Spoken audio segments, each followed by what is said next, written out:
Welcome to the FasCat podcast. I'm your host, Frank Overton. Some call me the Big Cat, and we have Coach Andrew Giniat in the house. How are you, sir? I'm doing well. Happy New Year's, Frank. Happy New Year to you. Everyone, today we are talking about fun, flexibility, and effective training solutions. You can have good, you can have cheap, you can have fast, but they often say you can't have all three. You got to pick two. But here today, we're saying you can have all three. You can have your cake and you can eat it too. And we have Coach Andrew to help us with that explanation of why coaching, you do get to have all three. And I'm here to talk about how CoachCat gives you all three. But first, Andrew, you got any New Year's resolutions on your mind? Do you want to share? I do, yeah. So I have two big ones, and I think that they're very measurable. They're very achievable. So I think that those make for good goals, right? These are things that I can surely accomplish. The first of which is I want to become more of a morning person. I'm not much of a morning person, and so um, that actually, per the topic, makes me less flexible, right? In that Mhm. there's less margin on the front end of my day, so I just have to, boom, boom, boom, get through things. If I want to accomplish everything I want to accomplish.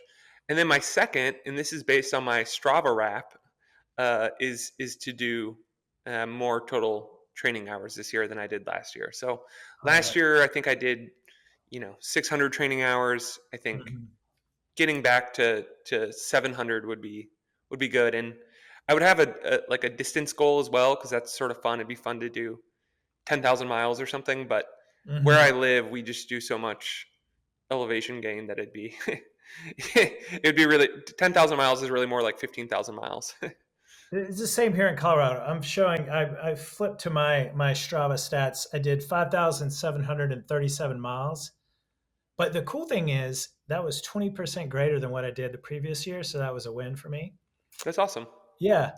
I was all green in all four categories of basically riding more. And yeah, that's awesome. I'm like you with the hilly mountainous terrain. We mostly go by hours, not necessarily miles, unlike Right. like Texas and Florida and those flat places. Right. And that's obviously, going to be better for training in particular, right? We as Yeah. coaches prescribe training mostly in terms of duration, not distance. So sticking with that, I think an hour based goal is better. Yeah. Yeah. That's awesome. Well, I have some friendly advice to you to become a morning person because I'm a morning person. But at first, does that mean you're a night owl? A little bit. Yeah. A little bit. Okay. So I'm not a night owl. I'm the guy, I'm like grandpa who like wants to go to bed when the sun goes down, except in the winter. But I'm a morning person and my advice is go to bed earlier and wake up and start drinking coffee. Well, I definitely do that now, and I find that the key to success for me with this is Mhm, just being very regimented, right? If mhm. I'm in bed at 9:30 or 10, then it sort of all works itself out, right? So Yeah. it's sticking to that schedule, Yeah. and that also, if I'm on a schedule, it allows me to plan more effectively, right? Mhm, So if I don't plan well, I probably can't ride 2 hours during a weekday, but mhm. if I've been regimented and have it all planned out, then 2 hours is no problem, which is great, and Right. that's gonna make me a lot faster, and it's gonna feed into my goal of 700 hours for the year. There you go. Yeah. Well, good luck. That's awesome goals. What are your goals, Frank, for 2025? Well, my goals in 2020 this past year were to ride more consistently, and I did that. I was really good. So the way that I achieved that, I let go of a duration like like what I used to do when I was younger and had more time, and I really just focused on consistency. And an hour a day was my jam, and I could do it on Zwift. I could do it outside at lunch. I could do it even during a busy day. And so I was really good at consistently riding 5 times a week all year round. Um, so I want to do that again. And what I want to add on to that is longer rides on Saturdays and Sundays. And I wasn't that good at that. I maybe did one 5, 6 hour ride. Do you remember, speaking of the Strava Wrap, do you remember where it says, what was your most epic ride? Yes. My most epic ride was the BWR North Carolina, the actual event. And Oh my gosh. it was Yeah. only like 4.5 hours. So You got to I need step to, it up. I need to step that part up. So that's one of my goals. I do want to work towards the BWR San Diego and Steamboat gravel Hmm. again. And on the professional side, I want to continue to grow and make coaching FasCat and CoachCat better and better. So those three goals are pretty much what I'm focused on for this year. I believe in you. Yeah. I think you can do it. Thank you. I believe in you Yeah. too. Yes. Thank you. Yeah. My unsolicited advice for you in achieving your goal of longer hours on the weekend is to um, have kind of a social ride scheduled almost every weekend, right? Mhm. Ideally with a group that has similar goals to you, so they're Yes. not, smashing when you're trying to do base. Yeah. And then something that I find really like a good mental trick is to ride to the ride, right? So you get half an hour on the front end. You Yeah. do, let's say, 3 to 4 hours with your friends. And then for me, it's so much easier to just tack on another hour at the end, right? So Yeah. you still have that kind of social component in the middle, but you can easily achieve a 5 hour day that way. And Yeah. it doesn't take too much from you. It's better I, better than a podcast, better I than an tell you. audiobook. Trying to do that long ride on the weekend by yourself, it's doable, but it's not near as good as what you just said, that having that social accountability. And speaking of which, so by the way, like before COVID, I don't know about y'all's group ride situation in Western North Carolina, but before COVID, our group ride situation in Boulder was amazing. And Mm, it seems like, I don't know, it's just gotten disintegrated. It was on the way down, but our group ride scene was booming before COVID. And then like, there was like 2 years of disorganization. I just haven't found my groove since. And, I've been struggling with that, and that definitely, yeah, was the situation this past year.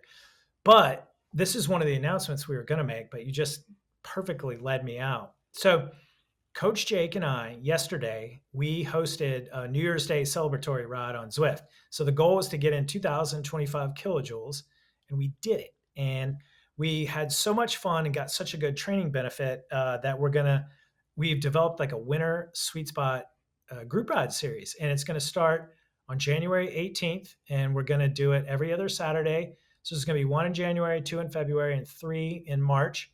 It's on Zwift. You just join the FasCat coaching club in the Zwift companion app. And each week we're going to have a kilojoule goal.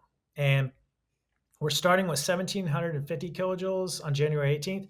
And then we're going to work our way up to 3,000 kilojoules doing like the Uber pretzel on March, I think it's like 31st. And so it's a progressive overload.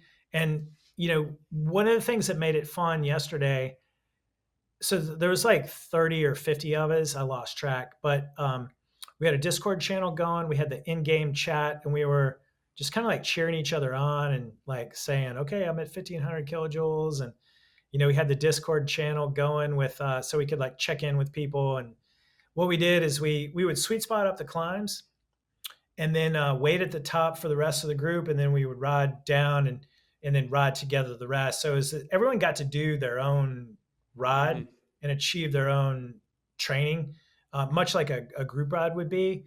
So we're just gonna keep that going, and that's exactly what Coach Jake and I were saying we needed to have Yes. to get in the long rides. Because spending the winter in Connecticut, it's it's the weather is brutal here. It's like it was like 34 degrees and raining the Oh other day. my gosh. There's no way Yeah. I'm getting outside. So No. Yeah. having that social accountability is huge. Well, yeah, and then beyond that, and I already touched on this a little bit. The key with getting the most out of those sort of social ride settings is either being on a ride with people who have the same goals. So in Yeah, this case, the goal is very explicit, right? The goal is you're doing a sweet spot progression, yeah, and we're measuring it via kilojoules. So super easy, right? You don't have to communicate to your friends like, "Hey, everyone, like I need to be doing zone 2 today." So it's already Bespoke built in, which Personal. which makes it easier. Yeah. But for the athletes listening who live in, let's say, San Diego or somewhere that's sort of warm year round, maybe they live in Miami. Hmm. Um, I think that's really the key, is that when you are texting your buddies or when you show up to the ride, you need to do a really good job of telling everyone, "Hey, this is what I want to accomplish today. So, hopefully you can support that, or if I'm not pulling through, here's why." Right. Because it's going to become very awkward otherwise. When everybody's pace lining and you're sort of sitting at the back, maybe. Yeah. I've always said the group ride that you find that has a common training goal as yours is like the holy grail of Totally. like endurance training. When your goals fit or align with everyone else's, it's magic. But on the other hand, it's not magic when it's not. It can be No. not fun. Well, and another cool thing is that um, I feel like a lot of athletes these days have similar goals, right? Mhm. Most of the cyclists you're going to run into are going to be training for some sort of gravel race this year, right? And there's like four or five really big ones that everybody is focused on. So I think the bonus level to this is finding a buddy in town who's training for the same event as you.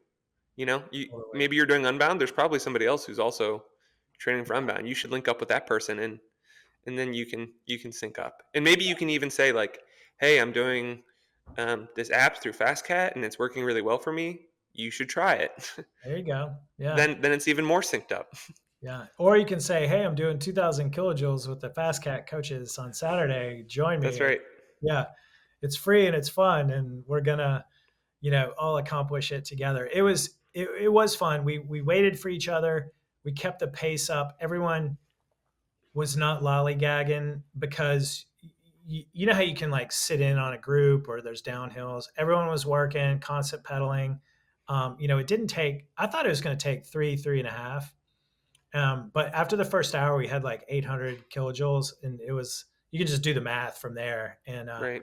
yeah, it was super fun. So everyone, look for that. Join the FastCat Coaching Club in the Zwift Companion app, and yeah, we'll post that's on my list to do later today. And you can just you can hit I'm attending, and we'll send you notifications and see you out there. And what time is that happening, Frank? Yeah, so it's going to be 11 a.m. Eastern, 8 a.m. Pacific. So 10 a.m. Central and 9 a.m. Mountain. That even works well for a night owl like myself. There you go. And so I think it'll be 11, so 5 p.m. for our Western Europe friends, and I'm not sure about New Zealand or Australian friends or the other places in the world, but it worked out well. So we did 10 a.m. this past um, yesterday, and there was some like Pacific, like West Coast folks that were like, "Man, it's early," but they jumped on. So, but anyway, so that's why we moved it. So 11 a.m., 8 a.m. Well, and funny enough, I don't know if this is true for all of our listeners, but I work with tons and tons of people on Pacific Standard Time, right? Yeah. And funny enough, usually they're the ones who schedule their calls at 6 a.m. their time, 9 a.m. my time, right? Wow. So Yeah. I think those West Coast people are pretty used to doing stuff early. They seem better at waking up early than Yeah. people here on the East Coast. I'd be with regards to your wanting to be a better morning person. I would put their cyclists as a demographic is there's a greater proportion that are morning than are evening. It's just like I didn't even used to get up that early to ride until like there were these group rides in Boulder at 6:30 a.m. And 15 years ago, I was like, this is crazy. And now it's like commonplace. And Well, the easy thing I could do for myself, like aside from joining the super early group ride, is I could just open up my Calendly to allow people to schedule calls at, you know, all sorts of super early morning hours, and I'll obviously be up for that. right, So there you I can go. kind of force myself into it if I really wanted to. Yes, yes. So our other announcement is that your Andrew's strength maintenance workout is in the CoachCat app. It's in the workout library. You talked about it with Coach Sierra on the podcast last. Do you want to briefly tell users or listeners about that real quickly? Yeah. Yeah, so this is a strength maintenance workout. So it's not designed to be a standalone thing that you would just do all year to build your strength. It's something that you would do after you've already completed our 10-week strength plan, for example. So this is really for someone who's built a high level of strength and they want to keep that during the season because we've seen as coaches that they perform better when they're stronger, right? And so the thing that's unique about this workout is that it is a concentric only movement. So that's opposed to a normal lift where you lift something up and then you put it back down. The eccentric phase is where the muscle is lengthening, right? So if you think about it, it's like the negative of a squat, for example. And that's where a lot of the muscle damage happens, but especially for us as cyclists who don't do any eccentric movements on the bike, it's very, very fatiguing, right? And so we wanted to design a workout that was compatible with the rest of your training during the season where the bike really takes precedence. So this is a really good way of doing that, and I think everybody should try it. There are, of course, some populations for whom like we want to keep that eccentric training element. Um, for example, individuals who are experiencing sarcopenia, which is age-related muscle loss. Those people might need the hypertrophic stimulus of the eccentric portion of the lift. But for the majority of our athletes and folks who are focused on performance, we think this is going to be really fantastic. It minimizes that interference effect, and there is good precedent for it maintaining strength. So it's sort of it kind of goes back to your like you can't have all three, Mhm. and so usually with lifting you can have the strength, but you can't have good bike workouts, right? Right. In the context of high intensity training, Yeah. this is a have your cake and eat it too sort of scenario. We Yeah. think. I would say so that's also one of my New Year's resolutions or just New Year's goals. I'm gonna put this to the test. And so everyone, I'm doing the 10-week weightlifting phase right now. I just started the adaptation. My first adaptation workout was Monday. My next one is tomorrow. I had to move yesterday for the New Year's Day group ride. But after I get done, and I have noticed this myself as a 53-year-old athlete, you feel like King Kong in the spring when it hasn't been that long since you've been on the weightlifting plan. You're super strong, but as the season goes on and the summer gets longer, you're like, where was that pop and that strength again? And so I'm gonna get a deadlift like Andrew's protocol calls for. Get some bumper plates. I got a basement with a concrete floor where it won't matter if I drop it. And I'm going to put it to the test. And so my plan is to do it either on Sundays or Mondays after the long training, on the day before I have a rest day. And so I get one true rest day per week without anything. And that's one of my goals is to put that to the test for It, and for I cycling. guarantee you're going to feel super strong when you keep this up.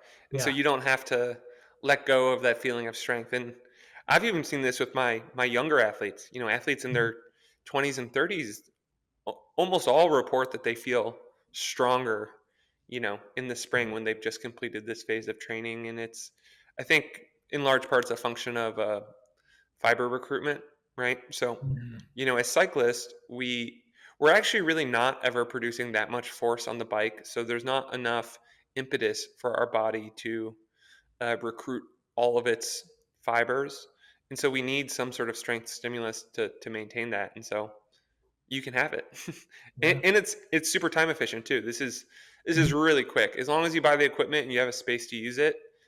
There's no excuse. I mean, this is going to take you 20 minutes tops. So, Yeah, 20 minutes at the end of your workout. Yeah, you're right. There really is no excuse. So it's going to be good. I'm looking forward to it. and it's fun. Yeah. Yeah. The Look trap good. bar, the trap bar in particular, you can lift a good bit of weight Yeah. with this modality. So, you know, like you just get to have that sensation of picking up a lot of stuff. Yeah. It just feels good. I pick things up and I put them down from the Saturday Night Live skit. So That's everyone, right. if you want to get a piece of this action, it's in your workout library in CoachCat. If you're a one-on-one FasCat coached athlete, your coach has access and is knowledgeable on this and can advise and put that on your training plan. If you want to be or get access to this, we just go to fastcatcoaching.com. We have the first month is free, no credit card required, and you can try it out for yourself, along with a bevy of other features such as a custom training plan builder and all access to our unlimited training plan library. And I think last week, one announcement I didn't mention is we trained CoachCat to be able to analyze your power output, your peak power outputs in relation to your historical output. So, in other words, if you do like your second best 20-second power output, CoachCat will let you know from your data in the instant data analysis. It's pretty cool. It's what I've done as a coach for years and years, and yeah, we're excited to bring that to you through CoachCat. Sweet. Well, so let's get into the body of the podcast, which is fun and flexible and effective training. We've kind of touched on what is fun. We talked about that social accountability is a key to making your training fun. If you're training by yourself, all the time, you might not be having that much fun or as much fun as you could have if you were, joining group rides or, doing group workouts. So that's what our Sweet Spot Winter series is about. That's what Coach Andrew is talking about with managing and having that group ride to achieve or, have it working into your training plan. But I'll stop there and I'll ask you, Andrew, like what is fun to you as not only as a coach but as an athlete as well? Yeah, that's a really good question, and I think it depends on what's available to me and what the time of the year is. But one thing in particular that comes to mind is having variety in my plan, right? Is getting to Yeah. do different things. And so we've already touched on this a bunch. But for me, strength training is really, really fun because it's a different stimulus. It's a way that I can still push myself, but in a way that's sort of unique and different. And so it's part of the reason why I've always been coached and have always loved coaching is because built into this is this periodization, right? So you're really never doing the same thing year round, and so having that variety is fun. Um, and another thing that's fun for me is having an element of competitiveness, right? And so Mhm. that's where some of these kind of virtual based group workouts comes in. They're not it's not meant to be a race, but just being out there with other people still kind of quenches my competitive thirst. So I think Yeah. figuring out a way to kind of build some of this stuff in if you're like me and that's sort of like an important thing for you is really important. And I think these days with the virtual training landscape, there's no reason you can't kind of have that social or competitive component year round. Yeah. But you do obviously have to build it into your plan, right? Because otherwise it's not effective, which is That's right. one of the three tenets that we're talking about here. Yeah. Well, I mean, before we started recording, we were talking about how finding that like-minded group ride is the holy grail of the long endurance ride, and it's so true. And even like when we did our ride yesterday, we did the big loop on Zwift, which is a pretty long climb. I think it was like a 20 minute. We did it twice, and like on the second time up, of course we all come. The group goes from the group to we're all kind of separate. And like I saw one athlete up the road, so I concentrated and kind of chased him down, and then we were together, and then we were commenting like, "Hey, good job, but slow down, and you're killing me." And but it kept us motivated in this like competitive way, like, "Hey, I'm not going to let you drop me, and I'm going to hold your wheel, and we're going to get to the top." And so that's why group rides can be fun and beneficial as well. Yeah, definitely. One thing also, when I think about fun, over the years, getting faster is fun to me. Like that's why I race. Like if I was just never improving, I don't know if I would still race. When I go to a race, it's because I think I've improved in my training on like a yearly basis, and I want to go out there and test myself and see, just go have fun because that's the definition of fun. So I think that's one thing that's fun. You mentioned variety. And I always say, diversity and variety is the spice of life. And the thing that we do in training plans is first of all, no one training plan is alike for any athlete. It's like a work of art, and it's a creative process to build that plan.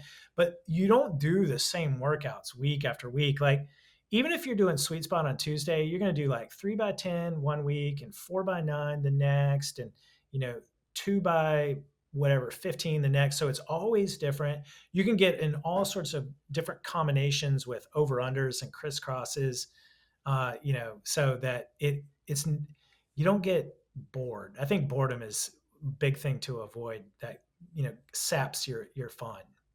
Well, and something that I'll add to that I think is sometimes lost on our athletes or just athletes in general is that if you're following a well-built plan like the ones that we're talking about here, where there's this element of progressive overload, you're increasing your time and zone week to week, that is progress, Yeah. right? If you did 3x10 on one Tuesday and the next Tuesday you did 3x12 or 4x9, you're improving, right?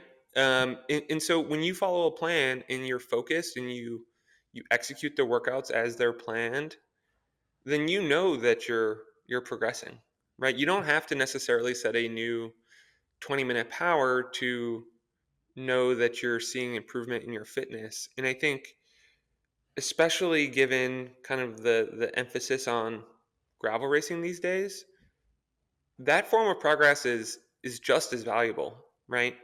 Of course, you want to raise your FTP. That's great. That is going to make you faster. But building up to, let's say, 90 minutes of sweet spot, that's if you can do 90 minutes of sweet spot, in the first few hours of a gravel race, you're going to be setting yourself up to do really well. And you can get another thing that's fun for me is having confidence that when I show up to a race, I'm going to be prepared, That's right. right? Yeah. It showing up to a race and having no idea what's going to happen because you haven't been training in a race specific manner is really nerve wracking and not very fun. No. Um, Yeah. so yeah, I really I think following a plan is fun, and this is not like a sales thing. It's just, it really is. Yeah. Being prepared is fun. What you just said reminds me of the gravel podcast we recorded earlier in the summer last year, when we were talking about you're not riding hard enough. And because, like, and you just were mentioning like FTP. The thing that is prevalent with gravel racing these days, everyone, is it's less about your FTP and more about how long you can hold your sweet spot, whether that's 2, 3, 4, 5 hours. And yes, it's FTP dependent, but it's also durability dependent and endurance, and yeah, so you can track that progress. And that's, like yesterday we did 2.5 hours of sweet spot. It was hella fun. Like, I wasn't expecting this. I was expecting this group out to take a lot longer. And when we did 800 kilojoules in the first hour, I was like, wow, it's game on. And that was fun. The fact that we all did it together, and so this would circle all the way back to the social element of like encouraging people and having that accountability, shoulder to shoulder, so to speak. Well, and here's another kind of cool thing about what you're describing is that it's a really good opportunity to figure out, where your time to exhaustion at sweet spot is, Mhm. right? In this sort of freestyle manner. You might do 3x10 sweet spot as your first workout. Maybe you get to the end of that and that wasn't near your limit, right? And it's kind of important to figure out sort of where that RPE decouples at a given intensity. And a ride like this is a great opportunity to see that, Yeah. right? And it also is really helpful to us as your coaches because unless we know where that limit is, it's hard to provide um, like a training intervention or a prescription that's like most tailored to you. Hmm. So I think it's a cool thing to figure out. And then also if you're doing this in January or February, when you go and do your gravel race in May, June, July, we can compare those efforts and say like, okay, you did 80 minutes of sweet spot back in January, and then for this race you did 240 minutes worth or 300 minutes worth, and Yeah. that is huge, Yeah. right? I mean that represents like a massive level of progress that Yeah, that I think it's good to have some metrics that are not just, you know, your 5 minute power best or your 20-minute power best. You need to have other metrics, and this could be one of them. That's a good one to track and could show how much faster you've gotten over the course of 4 or 5 months worth of training.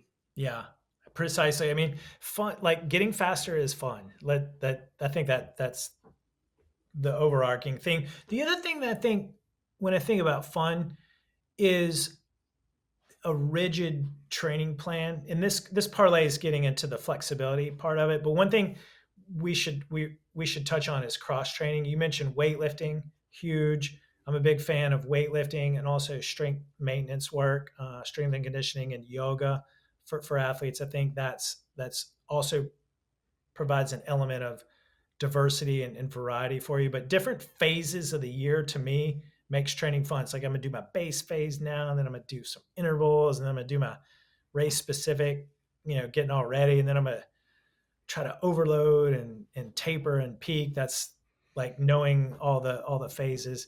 That adds an element of fun to it as well. Yeah, it definitely does. And the stuff that you mentioned, I am also very on board with. Um, and I do also like sometimes in some situations building in other forms of aerobic cross training. So, before we started recording, you and I were talking about cross country skiing, we were talking about running. And I think the big thing to emphasize here is that you have to be really careful with that stuff, and you need to not have an illusion that because running feels hard, it's this super effective thing for your cycling, right? At the end of the day, cycling is best for your cycling, right? It's Sports there's like a specificity. component of like specificity and like coordination to that.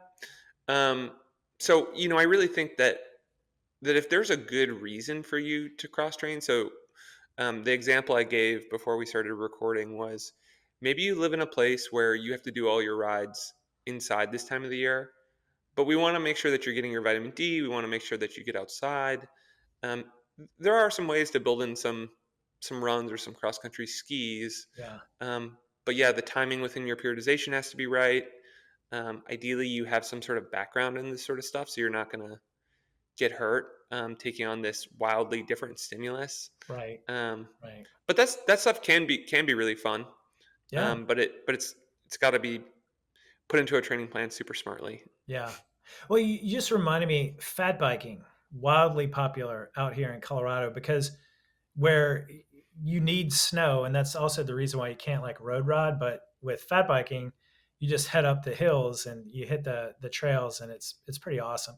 But it does take more time and everything. But like for those that live in the Northeast or places where you're just Zwift or indoor bound, I think it would behoove you to find like at the minimum 1 day a week where you're getting outside and engaging in some sort of cross training activity. Yeah, Yeah. yeah, definitely.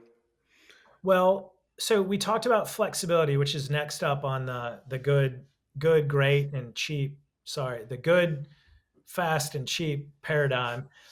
Flexibility is just what we were talking about, mixing it up, cross training, different phases of the year. No two workouts are the same, a progression. Coaching, that's the problem with training plans. They're static, they don't change. You don't like, you get stressed if you can't follow it and you have a perfectly good reason why you can't, because like you're working or you got injured or you got sick or like you had to go on a work trip. But I think like that's one of the benefits of coaching is like you get this built-in flexibility by getting this custom plan designed just from you from your coach, and then you get to ask your coach, what about this, what about this, and raise your hand during for revisions in case like life happens. Yeah, totally. Well, and it's funny because I think in a lot of cases, if you don't have a coach or you're not sort of being specific in what you're doing, flexibility can certainly come at the cost of um, effectiveness, right? Yes. If flexibility to you just means doing whatever you want all the time, Yeah, you're then you probably just really not. effective. You're very yeah. Your approach is super flexible, but you're probably not getting any better, Right. right? Like flexibility means to me figuring out how to fit what you want to do into the phase of training that we're in, right? Yeah. Um, and it's to your point, Frank, it doesn't have to be super rigid. So maybe you're in your base training and part of the progression is increasing your weekly hours, right? That's a big element of base training. But you want to do Festa 500. Okay, cool. Let's do Festa 500. But let's figure out how we can organize it in a way that makes sense for where your fitness is at and still accomplish your training goals. And that's something that we are experts in, Okay.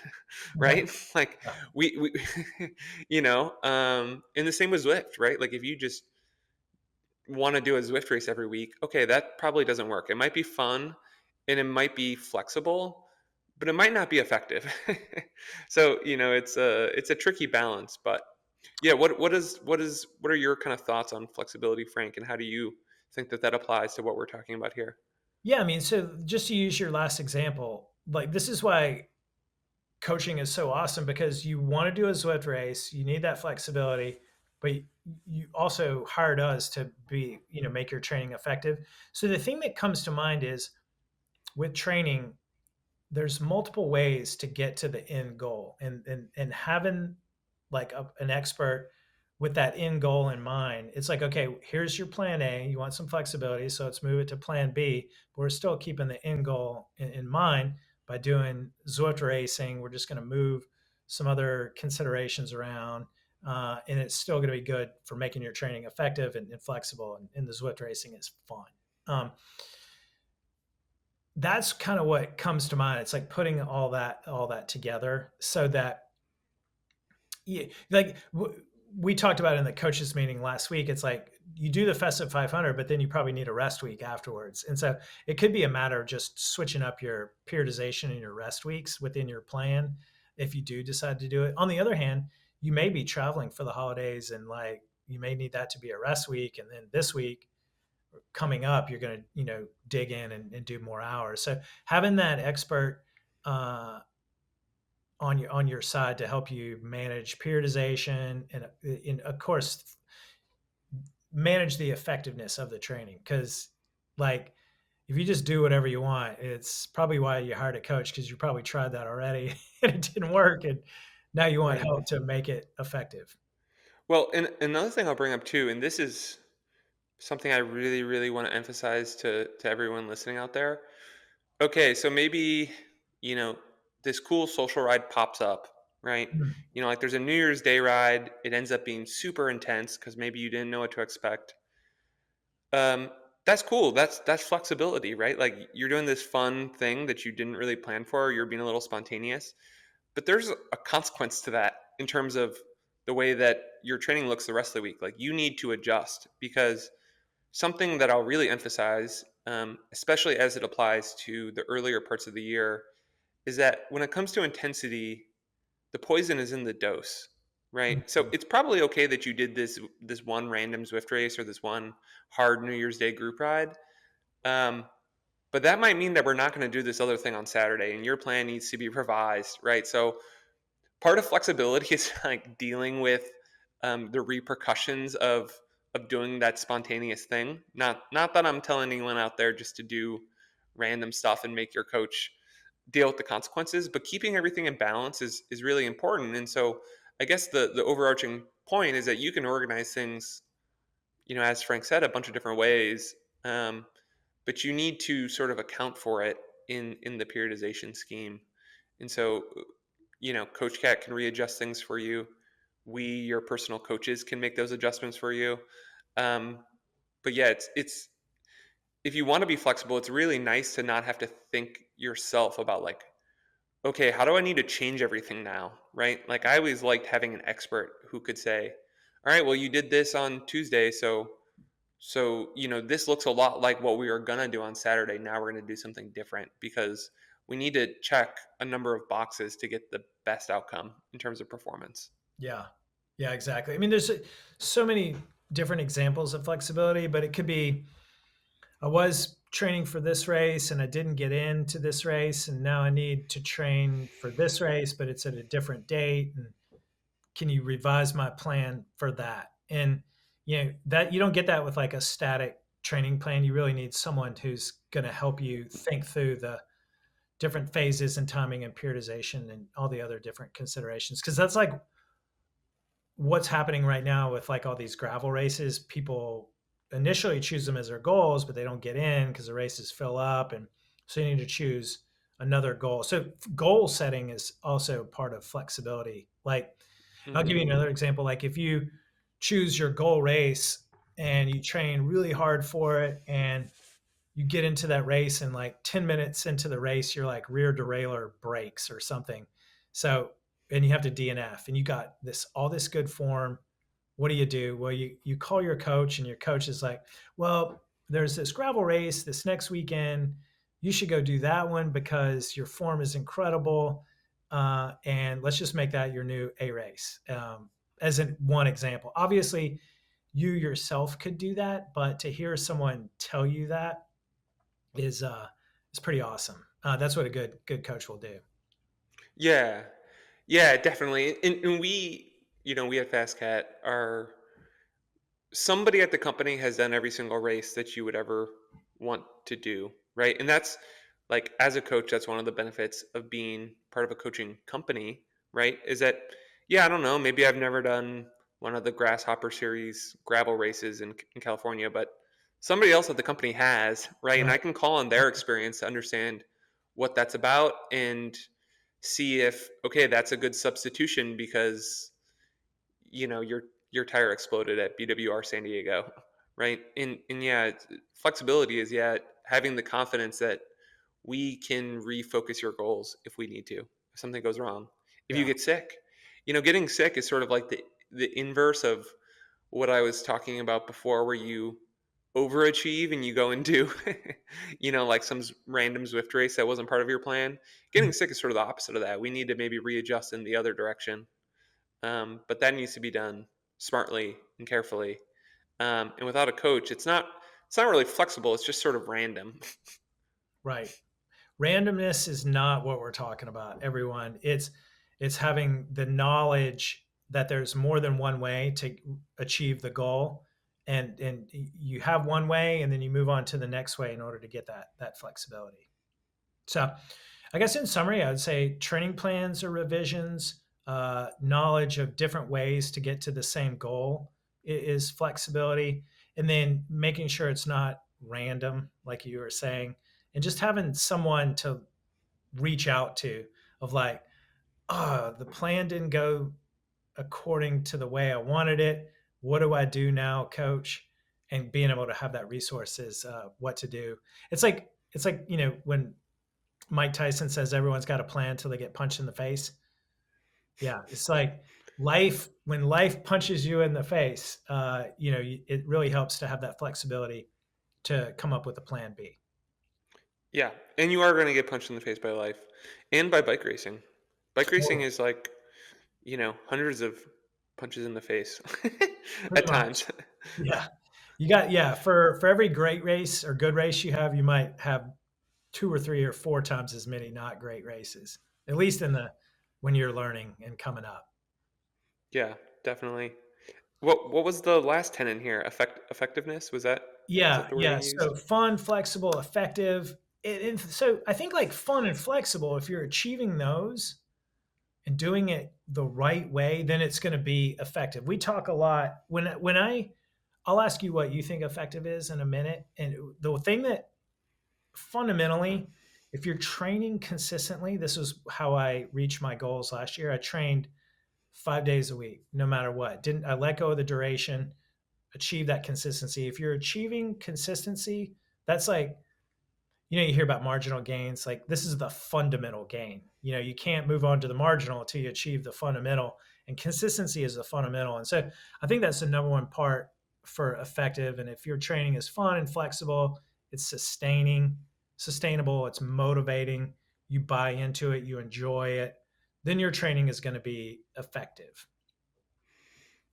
Yeah. Well, so when I think of effectiveness, I think of um, like a diet pyramid, where you have Yeah, like, yeah, yeah. or like Maslow's hierarchy of needs. Uh-huh. And to your point, Frank, like consistency is at the top of that, right? If you're not consistent, you could be doing the most genius, best training in the world, but it kind of doesn't matter. So that of course is something that needs to be in place first. And then how effective your training is just depends on, I guess, like getting the right mix of ingredients, right? Yes. That's really what effectiveness is okay, I'm getting in my endurance volume, I'm getting in my intensity, and those things are in the right proportion and coming at the right time. And then at a more granular level than that, to be the most effective, your coach or your plan needs to be pulling the right levers at the right times, Hmm. right? So, a big part of the way that I think about training my athletes or training in general is what are the demands of the event that you're doing, right? And there are certain qualities that are associated with those demands, and we need to stress the right systems to be effective at achieving your goals. And so that's a huge part of it. And it kind of goes back to what I was saying about, like, your coach or you need to understand, what are the demands of this event that you're doing, right? Like what specifically do I need to be good at? And that also goes back to, what we were talking about with the sweet spot progression, where, you might really want to have a bigger 5 minute power, but that might not be relevant to your goals. So Right. that's also, I mean, it's effective in that you're improving something, but just improving something is not as good as improving the thing that's going to make the difference on race day, you Yeah. know? And so there's, I guess, a lot of ways to think about that. But the way that we think about it is being effective with respect to making you able to achieve your goals, right? Better at the right things. Yeah. Yeah. I think a lot of people, when they hear about effective, a lot of listeners out there may initially want to go towards a data driven like FTP or like, that sort of thing. A lot of other training solutions tend to rely heavily on it's FTP or nothing. And I think like just what you mentioned, achieving your goals by doing the things specific to those goals is what really effective is. Cause like I think we all know, unless you're doing a 20-minute time trial or 60-minute time trial, FTP is partially, but not all the way specific or effective way. It's don't get me wrong, it's a cornerstone of like a lot of the things we talk about and do. But like, that gravel power, that 4 hour power and doing sweet spot for, 200 minutes is as important, if not more. But yeah, it's doing all the right things at all the right times to make sure you're pulling all the levers to make sure you're prepared. And it could also be, you mentioned the food uh, like hierarchy, but it's also nutrition, it's skills, it's equipment, it's like weightlifting, strength and conditioning. It's doing all the things. Right. Well, and I also want to make a distinction between um, things that are effective in the short term and things that are effective in the long term. And Hmm. the athletes that I most like working with are people who are committed to a year on year progression, Yeah. right? Because then we can kind of see this whole process through, and actually get further than we ever could have gotten if we were just really focused on short term gains. So those things can be at odds sometimes. Hmm. Um, and so there are training solutions out there that they are pretty effective in the short run because you just do a lot of high intensity all the time, and it's maybe fun. It's not really flexible, but it's fun for some people, You for get the fast masochists out fun. there. Yeah. Yeah, and you get yeah, sure, you'll get really fast in Yeah. 6 weeks, but then that's kind of it. It's done. Like Like the you gimmick is plateau. over.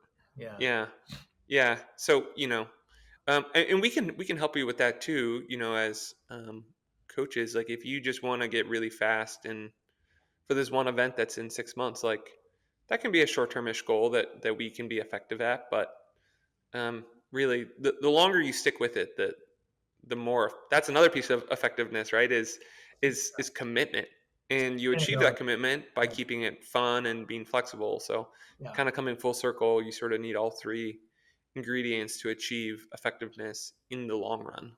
That's right. I'll give you a great example. It's going to happen this week. It's Leadville.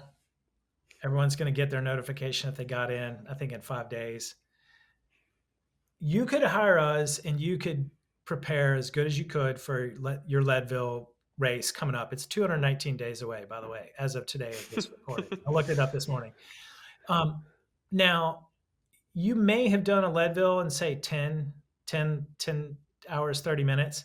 What Andrew is talking about in terms of sustainability and year on year effectiveness is if you think big, if you think long term, we can talk about getting you your belt buckle going sub 8.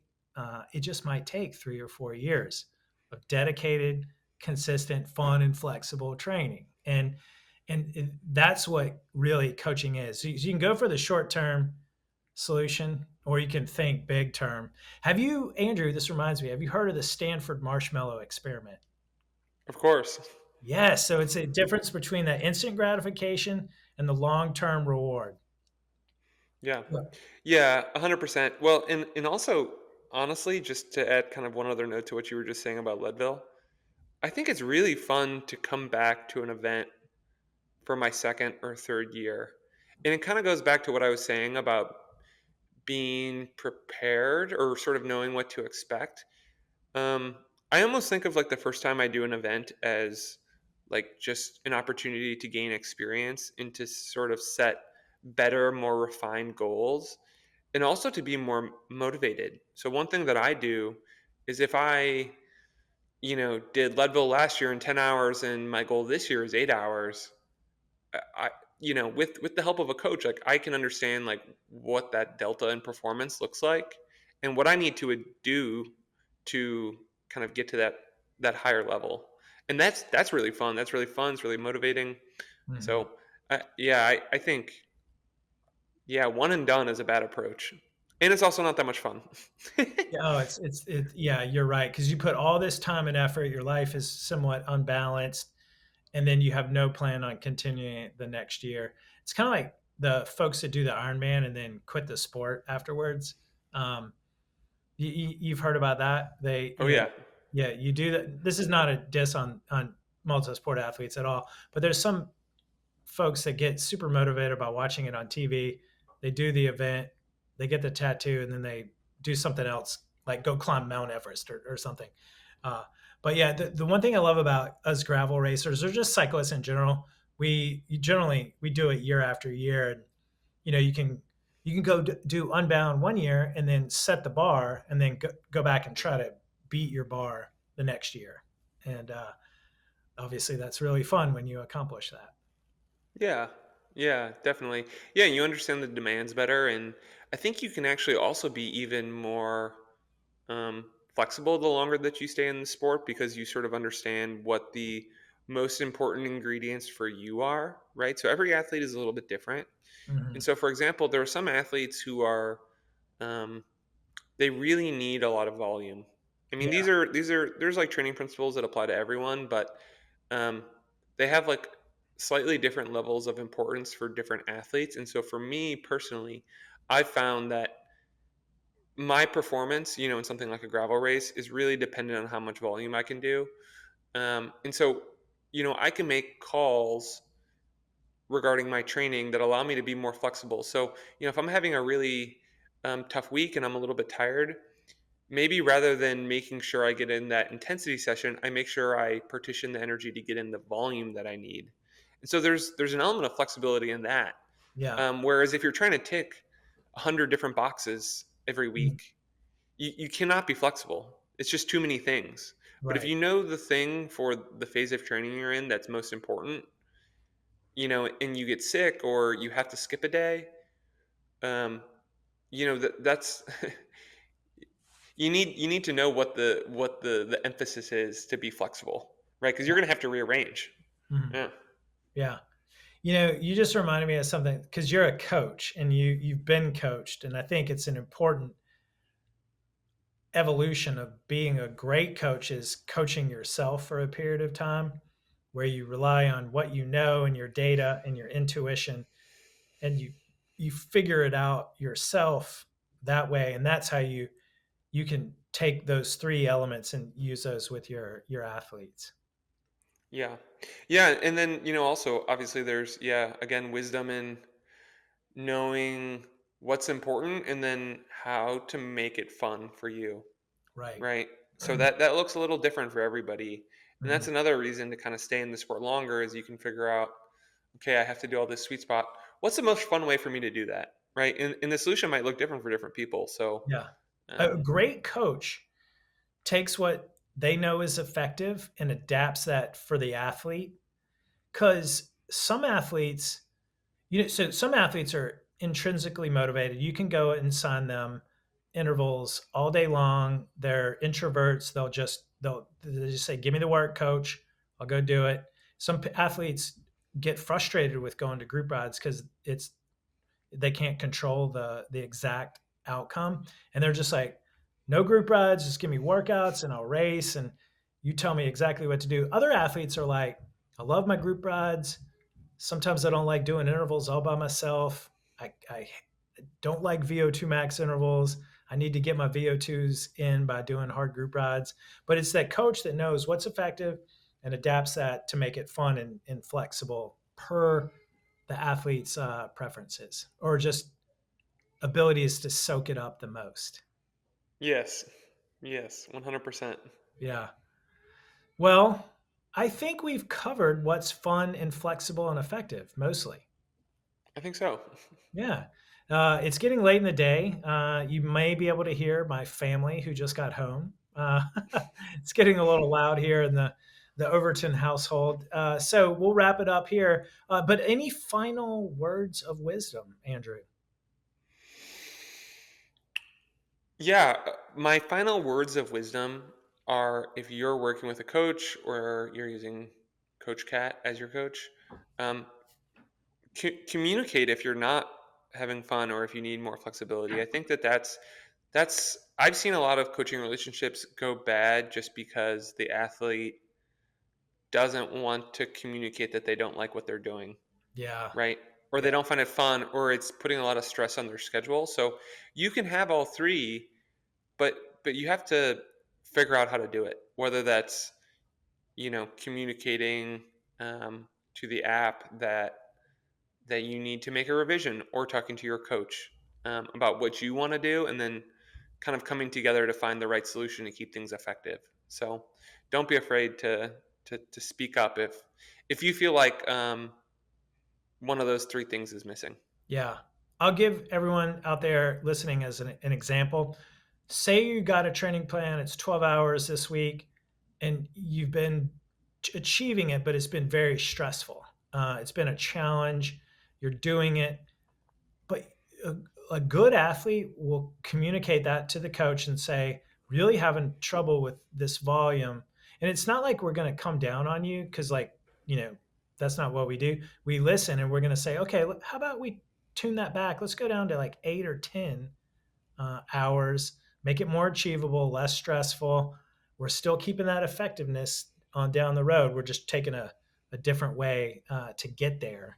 And that's like I've seen a lot of athletes quit their coaching because they didn't do that and they just thought you had to do it or you should just not you should give up. And that's not the case at all. Yeah, totally. Yeah, or you wanna go outside and you want to fat bike. You Yeah, don't want to ride the trainer. yeah, That's cool, but we need to like figure out how that fits in, right, right? right. I Um, also tell athletes, I tell my wife this too. I'm not a mind reader. you know, no, you gotta tell us so that we know we can come up with it. Yeah. yeah, yeah, definitely. Sweet. Well, thanks so much for being on the podcast, Andrew. Yeah, my pleasure. When are we going to hear from you again? What's your next big podcast topic? Well, so the next podcast topic is actually going to be around the high torque training phenomena. We call them muscle tension intervals. Yes. And to give our listeners a preview of what I'm going to be talking about, or why I'm talking about this, I guess, is it's a really mysterious topic. The research has sort of been equivocal about it over the years, meaning that it really couldn't decide whether or not this was good or bad to do. But we have, as coaches, have have known that it's been effective. But what I really want to investigate is why. Why is this effective? What's the best way to do it?